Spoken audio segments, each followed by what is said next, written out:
Have you ever heard a quote so many times you feel like you know it inside and out, only to find out its real story is a complete shock?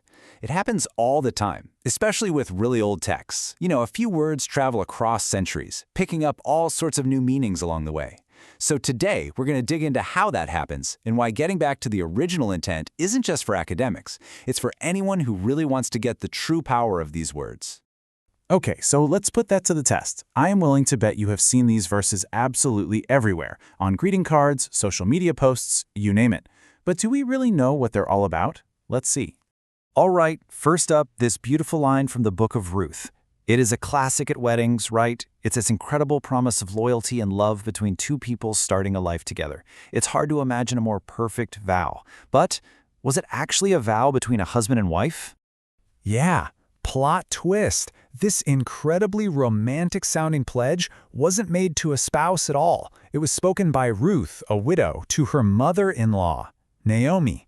It was a promise that she wouldn't abandon her. So it's a powerful statement of family loyalty, not romantic love. Still amazing, but a totally different context, isn't it? Okay, how about this one? This sounds so sweet and comforting, doesn't it? You see it on friendship keepsakes and stuff, like a little prayer for someone you care about when you're apart. It just feels like a warm, gentle blessing. Well, here's the thing. In the original story, this was anything but friendly. It was actually part of a pretty hostile warning from a guy named Laban to his son-in-law Jacob, who he seriously distrusted. So it was less of a blessing and more of a threat. Basically, it meant, God is watching you, so don't even think about crossing me. And our last one here. This phrase has been like the battle cry for all sorts of prohibition movements. For centuries, people have used it as a clear-cut command from God to stay away from things like alcohol or other worldly pleasures. Seems pretty black and white, doesn't it? And this is probably the biggest twist of all. The author, the Apostle Paul, isn't making this rule. He's actually quoting the rule makers, and then he calls them out on it. He's arguing against the very thing that people use this verse to support. Just wild. So these examples are kind of fun, right? A little surprising, but they point to a much bigger, much more serious problem.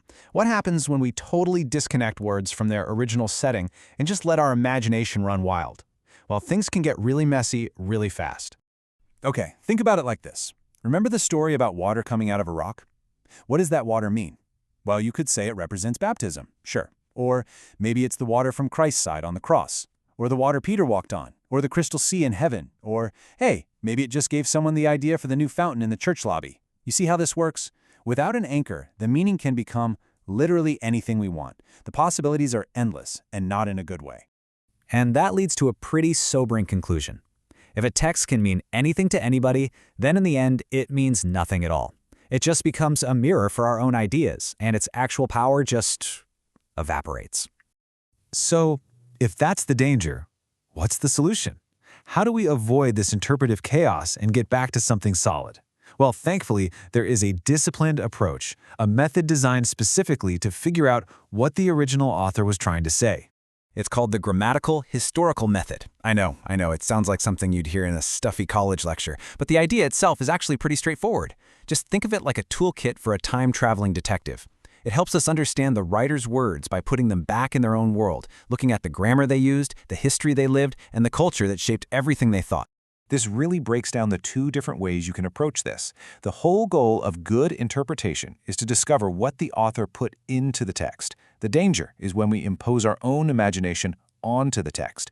One is about listening very carefully. The other is about putting words in someone else's mouth. So, if this method is our toolkit, how do we actually use it? Well, it all really boils down to one giant, super important word: context. And we're really looking at two main kinds of context. First, you've got the historical and cultural stuff. You have to ask, what was life actually like for these people? What was happening in the world? And second, you've got the literary context. What kind of writing are we even looking at? Because you definitely don't read a poem the same way you read a legal document. And understanding the literary genre or the type of writing is a total game changer.